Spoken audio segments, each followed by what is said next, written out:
दोस्तों साथियों अस्सलाम वालेकुम। मेरा नाम राना सरफराज है और हम काफ़ी अरसे के बाद हमें जो है ना ऑनलाइन आने का मौका मिल रहा है और हम इस गैप की माफ़ी चाहते हैं। इसमें कुछ मामलात इंटरनेट की पेचीदगी के साथ-साथ कुछ ज़ाती मसरूफ़ियात भी रहीं और उसका बहाना हमने कुछ इंटरनेट पे भी डाला। हमारी जो एक्सपर्ट हैं वो हत्ता कि हर लम्हा हमारे लिए जिस तरह कहते हैं ना आपके सवालात के लिए वो खंदा पेशानी से सुनना, खंदा पेशानी से ईमानदारी से जवाब देना और इस लिहाज से कि अल्लाह ताला आपके मसाइल की जो हिद्दत और परेशानी है उसको कम करे, अल्लाह ताला उनको अजर दे। हम एडवोकेट असलम शेख साहब को खुशामदीद भी कहेंगे और गुफ्तगू का आगाज़ भी करेंगे और जो 2-3 हफ्ते का गैप है उसको कमी को दूर करने की भी कोशिश करेंगे। सर अस्सलाम वालेकुम। जी, वालेकुम सलाम। अच्छा सर, सबसे पहले तो जो 2-3 हफ्ते का गैप है, उसमें कुछ मामलात खड़े हो गए। बहुत सारे ऐसे थे जिसमें तलाक के इश्यू बहुत ज़्यादा आए और कुछ एक मामला जो बड़ा थोड़ा-सा पेचीदा था कि एक बच्ची है, बेटी के साथ वो अलहदा हो गई। ख़ाविंद ने हमसे राब्ता किया कि मुझे एडवाइस किया जाए कि वो बच्ची लेके कहीं चली गई हैं और मौजूद हैं सिविल सर्विस सोशल सर्विसेज के कहीं उसमें है और इन मियाँ-बीवी में इख्तिलाफ हुआ, लड़ाई झगड़ा हुआ, जिसकी वजह से कोई हाथापाई हो गई। तो ये अब सुलह करना चाहते हैं और ये चाहते हैं कि मैं अपनी फैमिली से अलहदा ना हो सकूँ। तो आप कोई राय दीजिए? ये फैमिली है कहाँ पर? ये इशू पाकिस्तान का है या इंग्लैंड का है?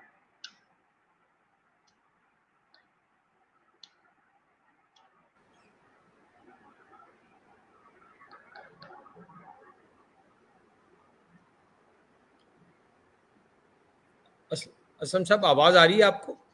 जी, मैंने क्वेश्चन किया था कि ये फैमिली कहाँ पर है, पाकिस्तान में है या ये नहीं, मैटर नहीं, इंग्लैंड का है? नहीं ये यूके में है और स्कॉटलैंड में है। जी, जी। तो वहाँ तो फिर यही सूरत-हाल होगी कि या तो ये अपनी थ्रू फैमिली पैचअप की कोशिश करें, अदरवाइज़ इनको इंतज़ार करना पड़ेगा कि कोई ऐसा दरमियान में रास्ता निकल आए ताकि ये पैचअप की तरफ जाएँ।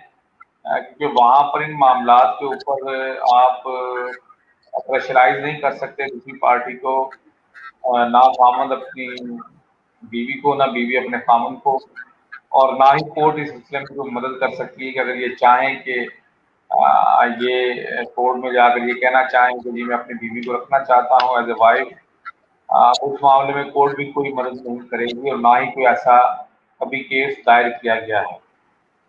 तो सबसे आसान तरीका ये है कि ये आराम से इंतज़ार करें। हाँ, अगर एक इश्यू ये बन सकता है कि अगर ये मिलने का बहाना चाहें तो वो बच्ची के थ्रू, जो आपने कहा कि उनके दरमियान एक बच्चा भी है, बेटी है गालिबन, तो या उसके बेटी है विज़िटिंग उनकी? विज़िटिंग राइट के लिए अप्लाई कर सकते हैं। तो अगर इनका कोई ऐसा कैरेक्टर इश्यू नहीं होगा, तो डेफ़िनेटली कोर्ट इनको वो विज़िटिंग राइट जो है वो अलाउ करेगी, क्योंकि वो बच्ची का भी राइट है और एज़ ए पेरेंट बाप का भी राइट है कि वो अपनी बेटी को देख सकें। और जो ख़ास सेलिब्रेशन के दिन हैं, जैसे सालगिरह है और हमारी जो बड़ी और छोटी ईद है और उसके अलावा क्रिसमस है, उसके अलावा ईस्टर है और अदरवाइज़ छुट्टियाँ जो हैं, इन इन छुट्टियों के दरमियान विज़िटिंग राइट्स जो हैं वो अप्लाई किए जा सकते हैं, जो कि रेगुलर भी हो सकते हैं और इर्रेगुलर भी हो सकते हैं। तो इनको चाहिए कि सबसे पहले फैमिली लॉयर से राब्ता करें और सही। उन्हें तो बताएँ मौसूफ चा कि वो अपनी बेटी के साथ कनेक्शन बहाल रखना चाहते हैं, उनसे मिलना चाहते हैं, और इसी दौरान अगर इनका आपस में कोई बड़ा इश्यू ना हुआ, तो मुझे यकीन है कि ये फैमिली जो है वो पैचअप की तरफ जाएगी और दोबारा रिकंसाइल हो जाएँगे। अच्छा सर, ये जो बाज़ मामलात में पसंद की शादियाँ होती हैं और पसंद की शादियों के बाद अचानक साल 2 साल के अंदर ही कुछ ऐसे मामलात ख़राब होने लगते हैं कि वो फिर मार-कुटाई और फिर अलहदगी की तरफ चले जाते हैं या संगीन मामलात में आ जाते हैं। उससे पहले मुझे आपसे राय जानना चाहिए। ज़हन ये था कि पहले उसी से प्रोग्राम शुरू करेंगे। आपने इस केस को बड़ा गौर से स्टडी भी किया हुआ है। ये जो आयशा इकराम वाला मामला है और रैम्बो वाला मामला है, इसमें एक 2-3 दिन से नई करवट बदली है। मिस्टर रैम्बो और उनके साथी अरेस्ट हो गए पाकिस्तान में, लाहौर में। तो इसको आप किस तरह देख रहे हैं? कोई ऐसा मामला है या ये सिर्फ पैसे और पैसे ही की बंदरबाट या आपस में जो डिवीजन हुई है उसमें कोई इख्तलाफ हो, उसका नतीजा ये? बिल्कुल आप सही कह रहे हैं, चूंकि शुरू दिन से ही मैं इसको इसी नज़र से देख रहा था, क्योंकि हम पाकिस्तानी लोग जो हैं वो इन मामलात में हमेशा देखा गया है कि वो असल सूरत हाल को सामने नहीं लाते। एक बहुत ही कॉमन सा आम सा लतीफ़ा जो मशहूर है कि अदालत में केस कई साल जब चलता है तो आप यकीन जानिए दोनों पार्टियां तो जानती हैं कि कौन गलत है, और अगर कोई नहीं जानता तो वो जज नहीं जानता। और इसीलिए कहा सही जाता है बात है। असल में जज भी ऑन ट्रायल होता है। अब इस केस में भी आप देख लें कि पुलिस की दौड़ें लगवा दी गई, पुलिस ने अपने सारे मामला छोड़कर एक गैर जरूरी इशू को इशू बनाया और अवामी तवक्कुआत और उम्मीदों के मुताबिक उस केस को ट्रायल किया। और ये एक अलग इशू है कि पुलिस की इस केस को लेकर क्या कारकर्दगी रही, लेकिन बहरहाल उसमें से निकला क्या? निकला यही कि वो शोहरत की खातिर, दौलत की खातिर वो ये एक एक्टिंग कर रहे थे, और इसी एक्टिंग का रिजल्ट आपने देख लिया कि वो ये निकला है कि दोनों का पैसों के मामलों के ऊपर लड़ाई हुई और सारा सच जो है उन्होंने उगल दिया। तो मेरा नहीं ख्याल इस केस को इतनी ज्यादा अहमियत देनी चाहिए, बल्कि दोनों को अगर कानून हरकत में आए तो दोनों को सजा देनी चाहिए। वजह इसमें यानी कि लालच और शोहरत के साथ साथ वो जो पैसे की एक हिरस थी, वो इनको इस नतीजे पे ले आई। चलिए आगे चलते हैं। एक साहब हैं, विरासत के हवाले से उनका सवाल है कि वो यूके में मुकीम है, यूके में भी प्रॉपर्टी है और पाकिस्तान में भी प्रॉपर्टी है। उनके 3 भाई हैं और उनकी एक ही बेटी है और 2 मियाँ बीवी हैं।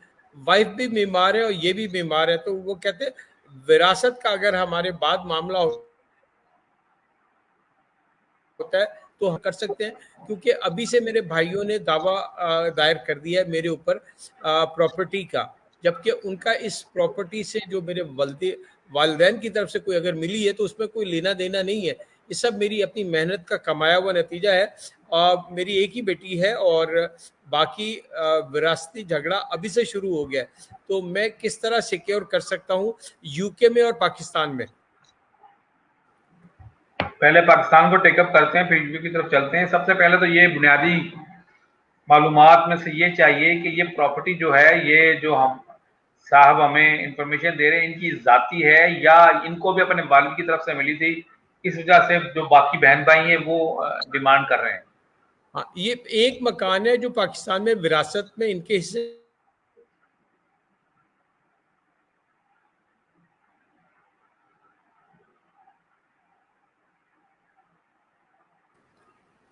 और वो मकान भी दीना में है। और एक मकान है, वो भी वालदेन ने इनको दिया हुआ है।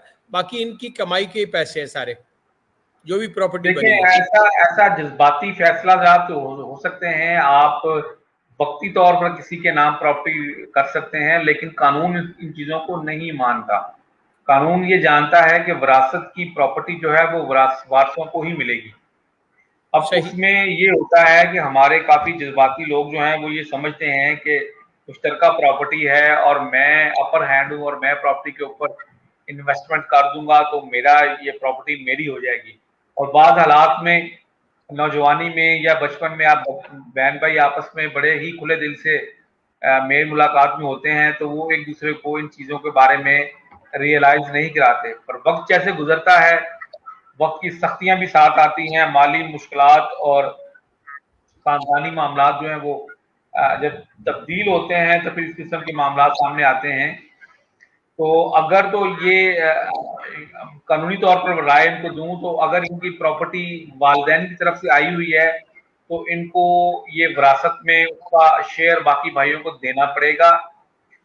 किसी स्टेज पर जाकर शायद भाई इस चीज को रियलाइज कर लें, या इनके पास इस किस्म के बड़े ठोस सबूत हों कि उसके ऊपर जो कंस्ट्रक्शन है या उसकी डेवलपमेंट जो है वो इन्होंने अपनी जेब से की थी, लेकिन उसके भी इन्हें सबूत देने पड़ेंगे। बगैर सबूत के ये प्रॉपर्टी जो है मुश्तरका खातों में जाएगी और सब बहन भाइयों को उसमें से हिस्सा मिलेगा।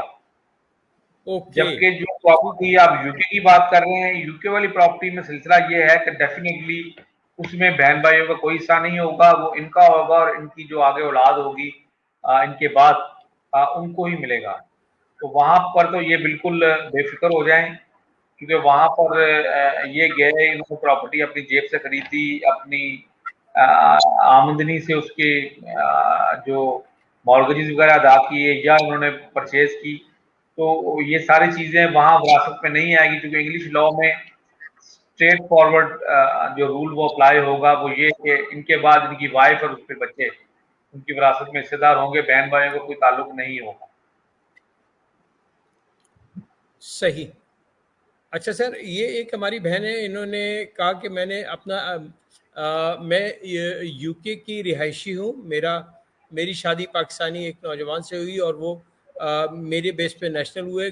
मैं काम करती थी और मैंने अपने पैसों से मकान बनाया, मगर उस वक्त कोई ऐसे मामला थे कि मुझे मकान अपने खामिद के नाम पे लेना पड़ा और उसकी इंस्टॉलमेंट, उसकी जो किस्तें, उसके जो तमाम चीज़ें थी वो मैं अदा करती रही। हमारी तकरीबन 20 साल के बाद जाके अलहदगी हो गई। अब वो जो मकान है वो जो मेरे पैसों से लिया गया है, मैं वापस लेना चाहती हूँ खामिद से। मेरे पास उसके तमाम सबूत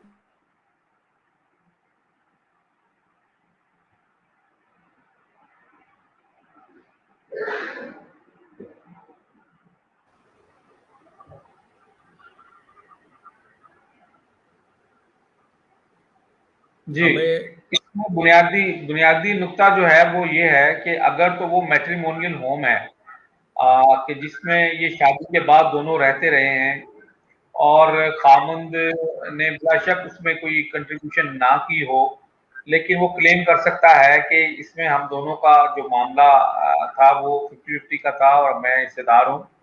लेकिन अगर ये चाहें तो इस केस को, अगर वो मैट्रिमोनियल होम नहीं है, देन वो इसको लेके जा सकती हैं कोर्ट में और अपने प्रूफ जो हैं, जो उनके पास सैलरी स्लिप्स हैं, मॉर्गेज स्टेटमेंट हैं कि सही। जिसने पे किया, और ये बेनामी ट्रांजैक्शन उन्होंने हस्बैंड के नाम पर एज ए गिफ्ट उनके नाम पर ट्रांसफर की या फॉर द टाइम भी उनके नाम पर लगाई, तो ये मैटर ऑफ एविडेंस होगा। इनको चाहिए कि फौरी तौर पर प्रॉपर्टी सोलिसिटर से रब्ता करें और वहां पर अपनी एविडेंस, अपनी इंफॉर्मेशन सारी उनके सामने जो है रखें, और उसके बाद इनको एडवाइस दी जाएगी आया कि जो इंफॉर्मेशन, जो डॉक्यूमेंटेशन, जो एविडेंस इनके पास है वो इस काबिल है कि इनके केस को फॉरवर्ड किया जाए और इनको इनका हक दिलाया जाए। तो ये सबसे पहले ये डॉक्यूमेंटेशन देखनी पड़ेगी इनकी, सही। फिर इनको एडवाइस दी जा सकती है। सही।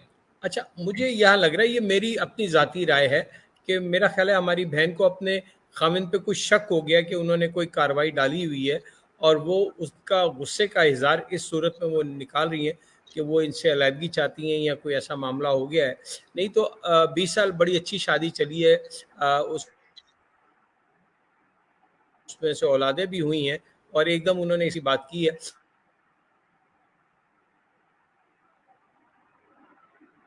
जी, आप ठीक कह रहे हैं, लेकिन डिपेंड करता है अब सूरत हाल क्या है। अगर कोई वाकई ऐसा मामला है तो फिर भी इन्हें फैमिली सोलिसिटर से रब्ता करना चाहिए, अपनी मैट्रिमोनियल लाइफ के बारे में डिस्कस करना चाहिए।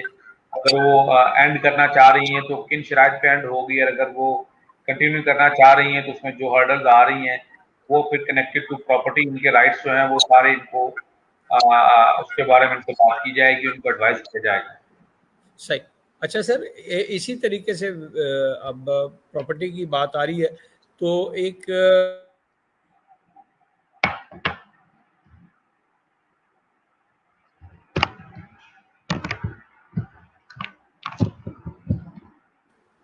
थोड़ा सा इंटरनेट की वजह से मैं दोबारा दोहरा देता हूँ।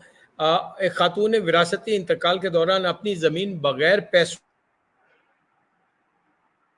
के अपने भतीजों के नाम ट्रांसफ़र कर दी ताकि ज़मीन बच सके।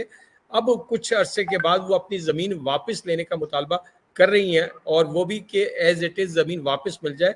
अब भतीजे उस ज़मीन के एवज उनसे पैसे मांग रहे हैं, जबकि जब ये ज़मीन ट्रांसफ़र हुई थी तो उस वक्त ना कोई किसी किस्म की लेन देन हुई थी, सिर्फ ज़मीन को बचाने की खातिर भतीजों के नाम ट्रांसफ़र किया गया था। तो इसके लिए क्या किया जाए? ये जमीन कहाँ पर है? आप पाकिस्तान में हैं और जेलम में है। तो इनको ये साबित करना पड़ेगा कि ये बेनामी ट्रांजैक्शन थी। भतीजे उस वक्त इस काबिल नहीं थे कि वो इसको परचेज कर सकते, इसकी जो कंसिडरेशन है, इसकी प्राइस है, वो पे कर सकते, और लिहाजा मेरी विरासती ज़मीन थी, तो ये मैंने इनके नाम पर अपना, आप कह सकते हैं कि बतौर गिफ्ट इनके नाम पर लगा दी गई। या अदरवाइज दूसरी सूरत ये हो सकती है कि वो खुद को पर्दा नशीन लेडी जाहिर करके ये भी साबित कर सकती हैं कि मुझे बताया नहीं गया और मेरे भाइयों ने मेरी जमीन अपने बेटों के नाम पर लगवा दी और मुझे इत्मीनान में नहीं लिया गया, मुझे जो भी मेरे साथ फ्रॉड किया गया या अदरवाइज ग्राउंड इनकी बनेगी। तो ये डिपेंड करता है कि ये अपनी डॉक्यूमेंटेशन को इकट्ठा करें और डेफिनेटली किसी वकील के पास जाएं और उनको अपनी सूरत हाल जो भी है इन दोनों ऑप्शंस में अवेलेबल हैं तो वो शो करें। और मैं इनको यकीन दिलाता हूं अगर इनका विरासती हिस्सा हड़प करने के लिए भाइयों ने कोई भी कार्रवाई की है, कोई भी डॉक्यूमेंटेशन की है ऐसी, तो रिसेंटली सुप्रीम कोर्ट ने इसके ऊपर बड़ी लैंडमार्क जजमेंट दी हैं और पे दर अच्छा। पे जजमेंट आए हैं कि पर्दा नशीन लेडी अपना विरासती हक जो है वो किसी भी सूरत किसी के हक में सरेंडर करती है तो जिसकी फेवर में वो हक सरेंडर हुआ है, वो प्रॉपर्टी गई है, उसको ये साबित करना है कि इस खातून ने अपनी फ्री विल, आज़ाद मर्जी और होशो हवास के साथ उसके नाम ट्रांसफर की थी। नहीं तो ये नल एंड वाइड हो जाएगा और प्रॉपर्टी वापस जो है वारिस को मिल जाएगी। सही। शेख साहब, थोड़ा सा प्रोग्राम क्योंकि बहुत ज़्यादा संजीदगी वाला है और इसमें प्रॉपर्टी के मामला बहुत आ रहे हैं, दो सवाल मेरे पास ऐसे हैं कि शायद आपके चेहरे पे मुस्कुराहट आ जाए। मैं तो इसलिए कि देखने वालों को भी थोड़ा सा इसमें कुछ दिलचस्पी पैदा हो जाए। लड़की ने मुझसे निकाह का वादा किया,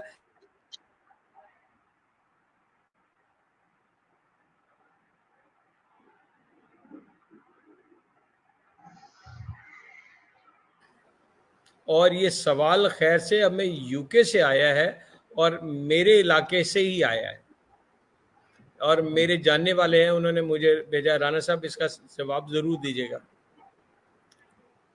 सवाल इंटरनेट की वजह से मैं समझ नहीं सका, जरा रिपीट कीजिएगा। उन्होंने कहा, राना साहब अस्सलाम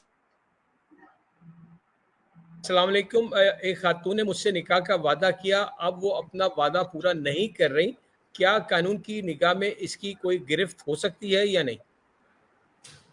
इनको आप एडवाइज करें कि दीवाने गालिब का मुताला करें, उसके अंदर इसके किस्म के बहुत से वादों को शिकवा गालिब करते हैं कि उनके महबूब ने उनसे वादे किए, उनको पूरा ना किया। तो ये वहीं तक ही रह जाएगा। अच्छी मूवीज देखें, अच्छे गाने सुने तो अपना दिल नहीं, बहलाएं और इन वादों को भूल जाएं। अच्छी खासी जिंदगी गुजर रही है और उसको कानून के दायरे में ला रहा है। अल्लाह ताला इसको अजर दे। सर, आ, इस वक्त ये जाने दे ये सवाल। सर, मैं इस वक्त पाकिस्तान में हूँ और मेरी बेगम इंग्लैंड में है। उनकी सैलरी का प्रॉब्लम हो रहा है, उनकी जो तनख्वाह है या जो उनके वो आते हैं उसकी कैटेगरी मेरी उससे बैलेंस नहीं हो रही। और मैं 2 ढाई साल से सफ़र कर रहा हूँ कि मेरा वीज़ा, स्पाउस वीज़ा लग जाए। उसके अंदर कोई कानूनी सिक्कम आ रही है, कोई मदद फरमा दें ताकि मेरा रास्ता आसान हो सके, कोई ऐसा सिंपैथी वाला पहलू निकल आए। बेहतर ये है कि ये उनकी सैलरी अपना एडवाइस जब लें किसी से, किसी इमिग्रेशन सोलिसिटर से अपनी फाइल सामने रखें और जो भी सूरत हाल है जहां पर कम इनकी सैलरी हो रही है, वाइफ की तरफ से तो फिक्स सैलरी होगी, इनकी तरफ से गुंजाइश होगी, ये अपना कोई बिजनेस शो कर सकते हैं, सेविंग शो कर सकते हैं या अपने पास जो है ऐसी कोई नई जॉब ऑफर लेटर जो है वो उनके पास हो सकता है जो ये शो करा सके कि इनके पास इतने जो स्ट्रॉन्ग जॉब्स हैं, इनके पास कॉन्ट्रैक्ट ऑलरेडी आ गया है, ये जॉब स्टार्ट करने वाले हैं, ताकि वो जो रिक्वायरमेंट है थ्रेशोल्ड उसको मीट भी कर सकें। बेहतर ये होगा, इनके लिए एडवाइस ये होगी कि अपनी फाइल जो है इधर यूके में या पाकिस्तान में जो इमिग्रेशन लॉयर्स हैं उनको दिखाएं, और उसके अंदर अगर कोई गुंजाइश निकल रही है तो वो देख के ही पता लग सकता है। अदरवाइज ज़बानी जो थ्रेशोल्ड गवर्नमेंट का मुकर्रर करता है यूके इमिग्रेशन लॉ के मुताबिक, वो बड़ा स्ट्रिक्ट है, उसको आपने फॉलो करना है। उसमें कोई भी कमी पेशी, एक पाउंड की भी कमी पेशी है तो वो बड़ा मुश्किल होगा उसको मैनेज करना। सही सही। अच्छा शेख साहब, एक ऐसा ही सवाल है। हमारे कादिर साहब हैं और ये यूके में ही रिहाइश पजीर है, और इनकी बेगम इनकी बच्ची लेके कनाडा मूव हो गई है, और इनकी वाइफ डेंटिस्ट है, और इनका झगड़ा कनाडा मूव होने के ऊपर हुआ, और वो पाकिस्तान से ये शादी करके लाए, और वो जब स्टेटस बहाल हो गया उनका, तो वो बच्ची को लेके कनाडा मूव हो गई हैं और ये यहाँ पे हैं। तो इसमें इख्तलाफ ये बन रहा है कि वो कनाडा रहना चाहती है यहाँ। बच्ची की तहवील का मामला है तो कैसे हल होगा? बिल्कुल, ये इनको चाहिए कि अपना विजिटेशन राइट, जैसे हमने पहले केस में बताया कि विजिटेशन राइट जो है वो इनको अप्लाई करने पड़ेंगे, और उसके लिए इनकी अगर सेटलमेंट आपस में हो जाती है कि बच्ची जो है उसके लिए वालिद कनाडा जाके मिल सकते हैं या वालिदा उसको यूके भेज सकती हैं, तो ये तो अगर म्यूचुअली इनके दरमियान के एग्रीमेंट हो जाता है तो वो चलेगा। जहाँ तक बात रहेगी इनकी ज़ाती ताल्लुक की कि ये उसको मजबूर कर सकते हैं, वो हम सब जानते हैं कि स्पाउसेस जो हैं वो एक दूसरे को मजबूर नहीं कर सकते कि वो उनके साथ रहें, और उनकी बताई हुई या उनकी मर्जी से जहाँ वो रखना चाहते हैं वहाँ रहें। वो कनाडा मूव हो गई हैं तो डेफिनेटली उनके पास जो अपॉर्चुनिटीज़ होंगी वो वहाँ चले गई हैं। अब इनका सिर्फ इख्तियार अपनी बच्ची की मुलाकात तक है। उसके लिए ये फैमिली सोलिसिटर से रब्ता करें, उन्हें बताएं सूरत हाल को, और डेफिनेटली लॉ के अंदर ऐसी प्रोविजन, ऐसी जो इनकी जो ये चाह रहे हैं उस मौजूद हैं गुंजाइश कि इनकी बच्ची से इनकी मुलाकात रेगुलर बेसिस पे, या जैसा ये चाहें, या जैसा बच्ची की फलाह बहबूद के लिए, बच्ची की अपब्रिंगिंग के लिए, जो इंटरेस्ट ऑफ चाइल्ड को देखते हुए फैमिली जज जो है वो इनके बारे में फैसला कर सके कि बच्ची की मुलाकात यूके में इनके लिए बेहतर रहेगी या इंग्लैंड में बेहतर रहेगी। अगर ये साबित करने में कामयाब होते हैं कि बच्ची की फलाह बहबूद यूके में बेहतर है, तो फिर माँ को मजबूर किया जा सकता है कि आप बच्ची को वापस इंग्लैंड लेके आएं, क्योंकि एक सर्टन एज तक वो इंग्लैंड में रही है, पली बड़ी है, सोसाइटी से यूज टू है, और उनके पास वसाइल मौजूद हैं कि बच्ची के मामला को देख सकें। तो ये सारी चीज़ें जो हैं ये एविडेंस पहले एनालाइज करना पड़ेगा, देखना पड़ेगा, फिर उसके बाद इनको कोर्ट की राह दिखाई जाएगी। शेख साहब, आपकी तवज्जो आपने भी उस पर कोई हल्का सा एक इशारा भी दिया था।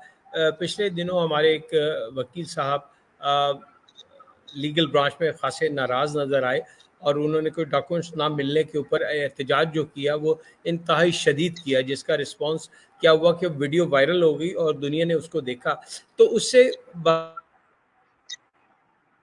से तासुर एक में नहीं जा रहा, एक ऐसा तासुर पैदा हुआ जिससे वकला के बारे में एक मनफी चीज़ सामने आई है। आप क्या समझते हैं कि एक सब्र तहम्मुल का मुजाहरा करने वाला वकील, एक अच्छे अंदाज में अदालतों में मामलात लेके जाने वाला वकील अगर ऐसा रिस्पॉन्स करेगा तो उसका पूरी बरादरी पे क्या असर पड़ेगा, या किस तरह अवाम उसको देखेगी? देखिए, ये डिपेंड करता है, आप इंडिविजुअल एक्ट को पूरी कम्युनिटी पे नहीं लगा सकते। एक पुलिस वाला अगर कोई ऐसी हरकत करता है, रिश्वत लेता है या वो किसी के साथ ज्यादती करता है, तो आप ये नहीं कह सकते सारे पुलिस वाले ऐसे हैं। एक डॉक्टर अगर मिसकंडक्ट करता है, वो किसी ऐसी एक्टिविटी में इन्वॉल्व होता है जिसके लिए उसको लाइसेंस नहीं दिया गया, आप देखते हैं रोज इंग्लैंड में ऐसे वाकयात सामने आते हैं, तो वो एक इंडिविजुअल एक्ट होता है। उसके लिए उनकी अपनी जो रेगुलेटरी अथॉरिटी है वो उसको कॉल इन करती है और पनिश किया जाता है, लेकिन ये ओवरऑल हम सब डॉक्टर्स के ऊपर ये ब्लेम नहीं कर सकते। इसी तरह आप पॉलिटिशियन के स्कैंडल्स देखते हैं, पॉलिटिशियन के बाकी मामला देखते हैं, तो ये हम ये नहीं कह सकते कि पॉलिटिक्स खराब हो गई। सिमिलरली अगर सही। अगर अगर लॉयर्स कम्युनिटी के अंदर ओवरऑल कोई एक बंदा जिसको आप ये कह सकते हैं कि वो किसी सेक्सुअल मामले में इन्वॉल्व नहीं हुआ, करप्शन में इन्वॉल्व नहीं हुआ, जस्ट आप ये कह सकते हैं कि वो अपने जज्बात पे कंट्रोल नहीं रख सका, बकौल उसके दूसरी तरफ स्टोरी ये आई है कि वो एक लंबे अरसे से सिर्फ एक अटेस्टेड कॉपी कोर्ट के ऑर्डर की लेने के लिए चक्कर लगा रहा है। और आप ये देखें कि वकील जो है दरमियान में ब्रिज होता है कम्युनिटी के और अदालत के, निज़ाम इंसाफ के दरमियान एक ब्रिज का काम करता है। और अगर उसके साथ इस किस्म के मामलात होंगे, उन्हें फेयर ट्रीटमेंट नहीं मिलेगी और एक कॉपी के लिए उस शख्स को कई माह तक इंतजार करना पड़ेगा, तो क्लाइंट का और वकील का रिलेशनशिप बड़ा डिस्टर्ब हो जाता है। और जनरली ये समझा जाता है कि शायद वकील इस काबिल नहीं है या मामला को टैकल नहीं कर रहा। तो ये सारी चीजें जो आप नफ्सियाती मामला भी इसके अंदर हैं, जज्बाती मामला भी इसके अंदर हैं, और हमारे अदालती निज़ाम का एक शर्मनाक पहलू भी इसके अंदर है कि जहां पर आप ये कह सकते हैं कि वहां ऐसा एक छोटे से काम के लिए इतना बड़ा कदम उठाने पे मजबूर किया गया, तो इसकी तरफ भी देखना पड़ेगा। जहां तक सही। वकील साहब इंडिविजुअल एक्ट की बात रही, तो वो आपने सोशल मीडिया पे भी देख लिया, बगैर बिला तात्तुल पंजाब बार कौंसिल ने उसका लाइसेंस मुअत्तल कर दिया, एफआईआर दर्ज हो गई और हमारी बार कौंसिल ने खुद उसको पुलिस के हवाले किया और वो इस वक्त हवालात में है और जेल में है। उसका एक और गलत पहलू ये है कि उसके ऊपर एक 780A एंटी टेररिज्म एक्ट की जो दफा लगाई गई है, बेजा लगाई गई है, सिर्फ उस वाकये को सनसनी फैलाने के लिए, और आप ये समझ लें कि सोशल मीडिया पर उसको वाह हासिल करने के लिए लगाई गई है। हालांकि ये मामला इतना संगीन नहीं था जितना बनाया गया है। एनी हाउ उसके रिजल्ट और नताइज बतौर वकील वो शख्स खुद भी भुगत रहा है, और एज ए कम्युनिटी हमें भी शर्मिंदगी है इस बात पर कि ऐसा वाकया नहीं होना चाहिए था। बहरहाल जैसे भी हों, क्राइम इज ए क्राइम, आपको उससे बचना है, आपको हर हाल में अपनी हदूदों कयूद में रहना है, अपनी लिमिट्स में रहना है, ताकि मुआशरे में एक अच्छा मैसेज जाए। तो ये सूरत हाल है इसमें। अब मेरे ताज़ा तरीन इत्तला के मुताबिक तो ये है कि जुडिशल रिमांड पर जेल भेज दिया गया है और ये तकरीबन 1 हफ्ता हो गया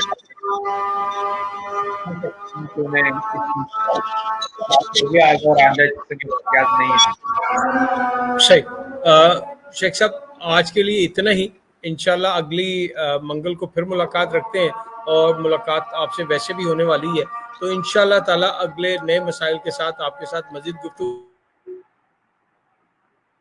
करेंगे। आज के लिए इतना ही। आपसे इजाजत, और सब देखने वालों को मेरी तरफ से जी वालेकुम अस्सलाम, अस्सलाम बहुत वालेकुम। शुक्रिया, थैंक यू।